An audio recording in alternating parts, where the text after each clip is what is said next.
Hey class, welcome to the 6th lecture, I believe. So in the first video, we're just gonna go over the homework. All right, let's get on with it. All right, so question 1. So question 1 is basically, you have to go back to worksheet 14, and I asked you to just work on question 2. So question 2 says, suppose you know that x and y are in linear relationship. You know that 5, 12, and 11, 21 are on the graph in this relationship. Okay, so we know, and for the convention, x comes before y. So whenever we have like 5, 12, it means 5 is the x and 12 is the y. So we know that 5, 12, and 11, 21 are on the graph. So without finding the equation of the line, find y when x is 7. Okay, so the most important thing to note here is if something is in a linear relationship, then just think of it as like the difference between x and the difference between y are in proportion, whatever that means. So like, you know, like the ratio between the difference of x and the difference of y is constant. So for example, we have 5, 12 here, very not to scale, but 5, 12 and 11, 21. All right, so if it's in a line, then the most important thing is if the increase of x was by 6, so in this case, the increase of x is by 6 and the increase of y is by 9, right? So that means every increase in x, let me just write that down. So that means every increase in x means some increase in y, some constant increase in y. All right, and let's see what it is. So if the increase of x is 6, the increase of y is 9, which means the increase of x by 1 is going to be the increase of 9 divided by 6 in y.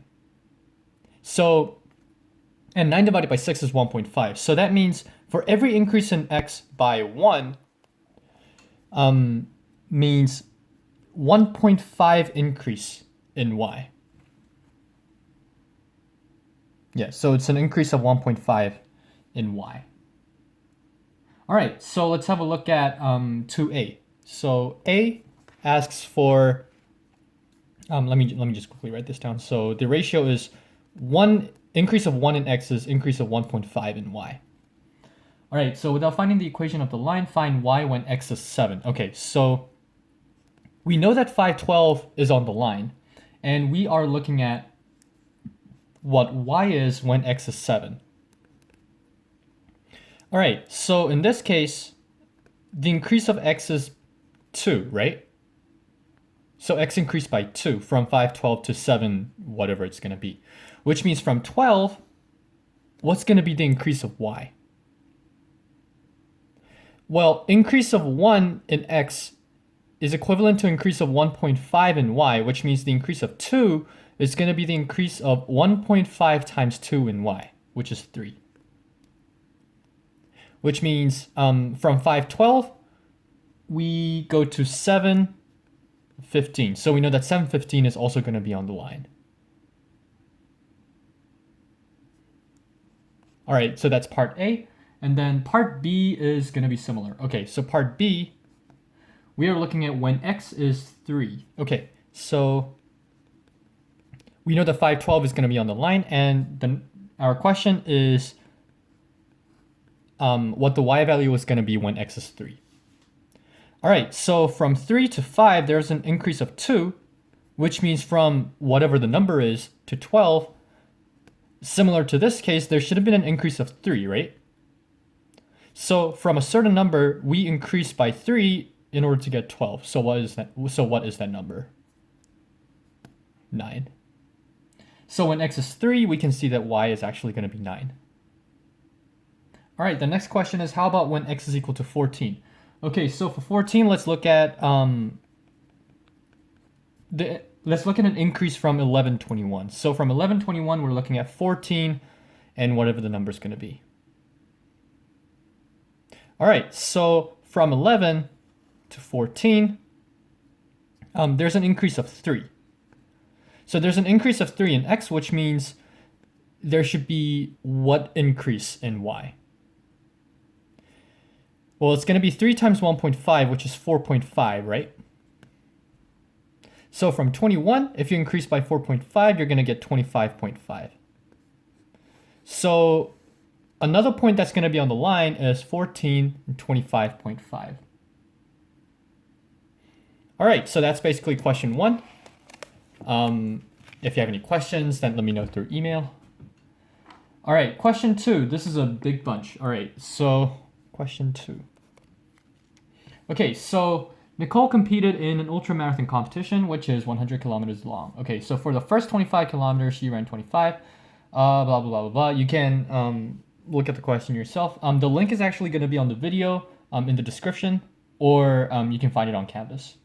All right, so the first question, 2A, is draw the graph so that it's kilometers versus hours, where kilometer is on the y-axis, which represents Nicole's run. Okay, so let's flip the page.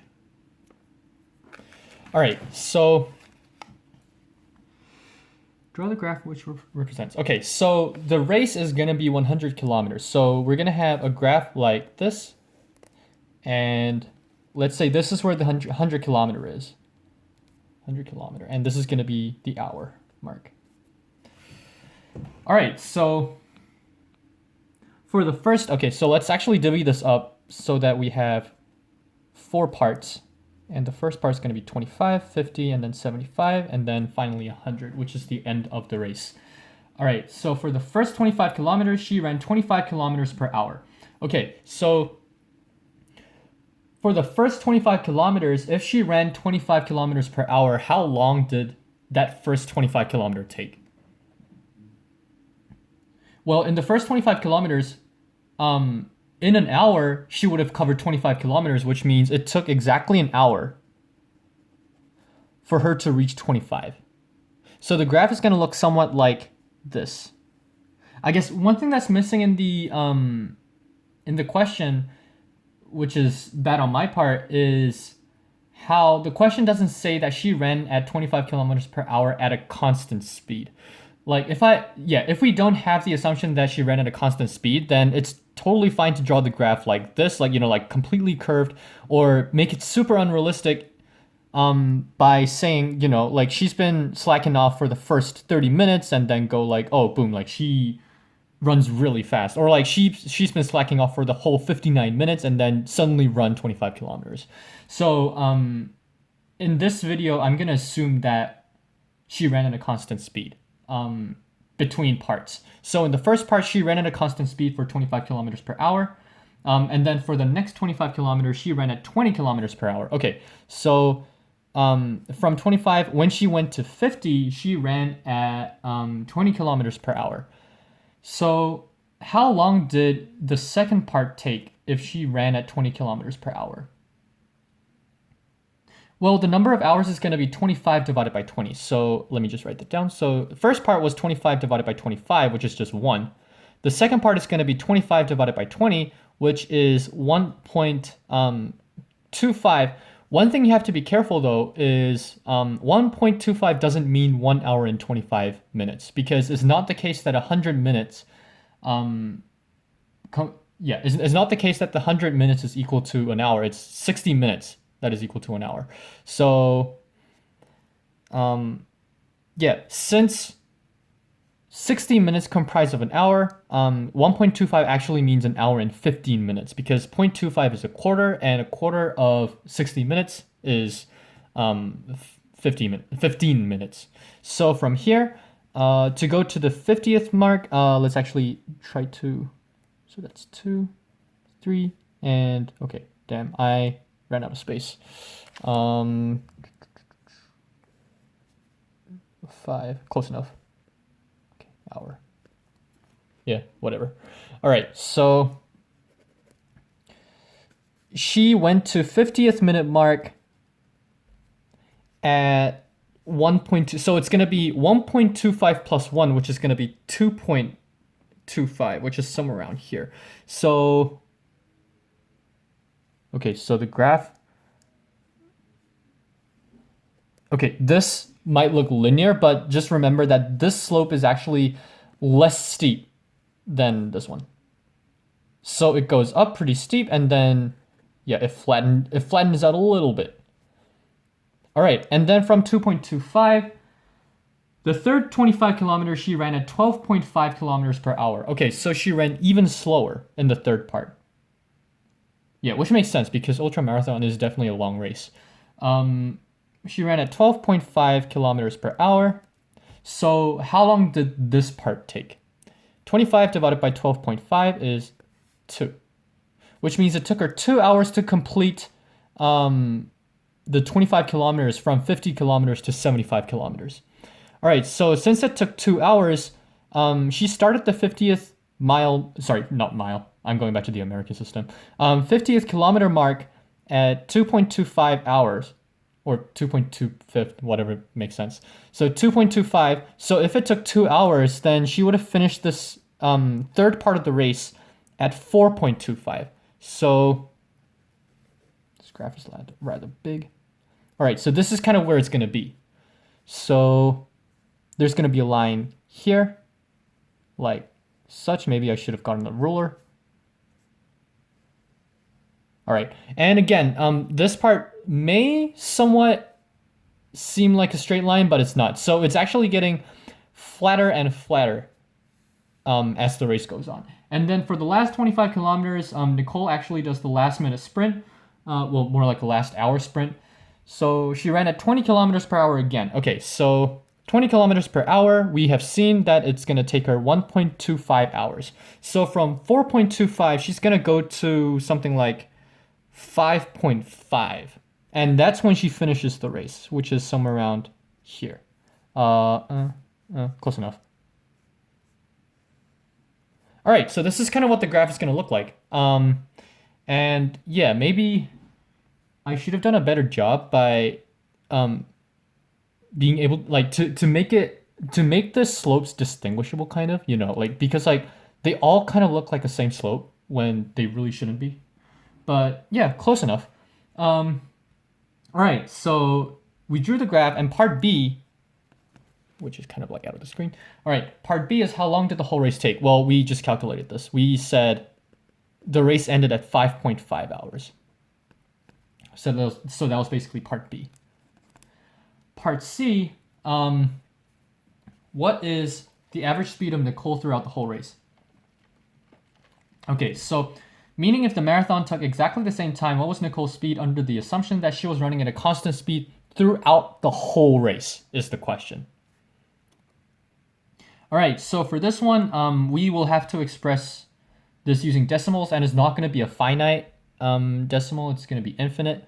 So to cover 100 kilometers, it took her 5.5 hours, right? So our question is, every hour, how much does she cover? Well, that's simply going to be 100 divided by 5.5, right? So if we divide this, if we divide 100 by 5.5, and if we type this in the calculator, we get 18.18 kilometers. So on average, she actually ran at a constant speed of 18.18 kilometers per hour, which is actually not too slow. Given that, okay, so 18.18 kilometers per hour, 2 minutes per second, is 5.05 meters per second. So 5.05 meters per second is about, let's see, so 5. Yeah, that's about taking around 20 seconds to run a 100-meter race. And I have no shame in saying this, but when I was in middle school, it took me 20 seconds to run a 100-meter race. All right, so that was question C. And then question D is basically asking exactly the same thing as question C. So Ellie does manage to run the whole race at a constant speed. Yeah, that's unrealistic, but whatever.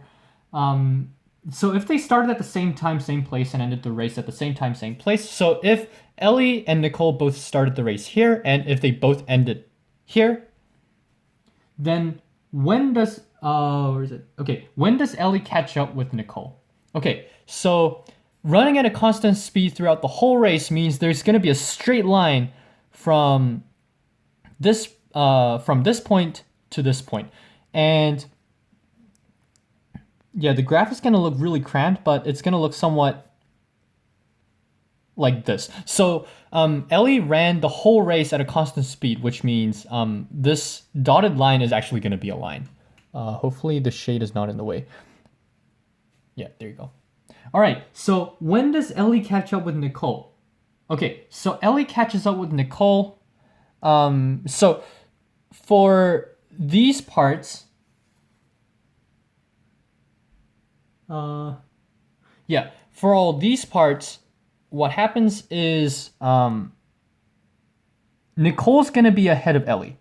So Nicole's going to go super fast and then go ahead of Ellie for the first, what does it look like? Like about 60 something kilometers. And then at the point where Nicole slows down, Ellie's still running at the same speed. So Ellie's eventually going to catch up, which is here. This is where Ellie catches up. So yeah, that was D. It would have been extremely hard for one to actually calculate where this point is accurately. Where in the race this is, or like when in the race this is. So in this question, all I ask for is where, like, indicate the point. And then question E says vice versa. When does Nicole catch up with Ellie? Okay, so Nicole catches up with Ellie basically at the end, because what happens is like Nicole was slowing down a lot, and then Ellie was still running at a constant speed. And then after the 70th kilometer mark, Nicole suddenly sprints again to the speed which is faster than Ellie's. And then at the end of the race, they basically end at the same time. So this is kind of the point where Nicole catches up with Ellie.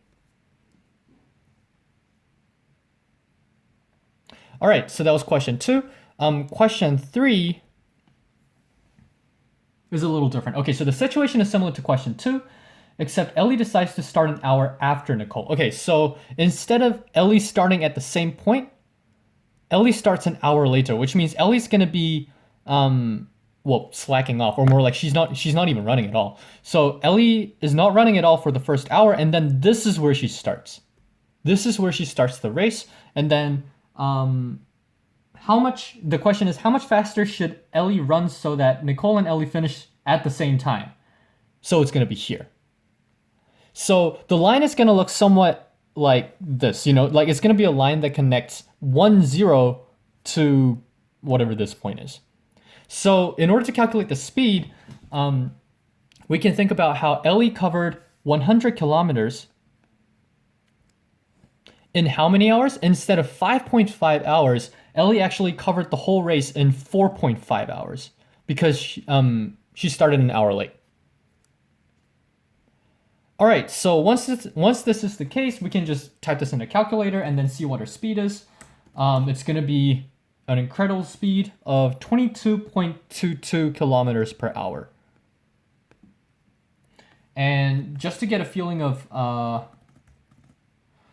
just to get a feeling of how fast this is, let's see. 6.17.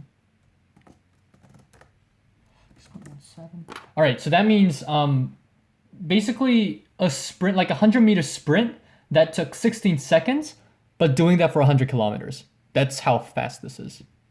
So it's rather unrealistic, but like in math questions, anything is possible. So yeah, that was the homework basically. So if you have any questions, then do let me know through email. Otherwise, I will see you in the next video, in which we're going to go through worksheet 15. So yeah, see you soon.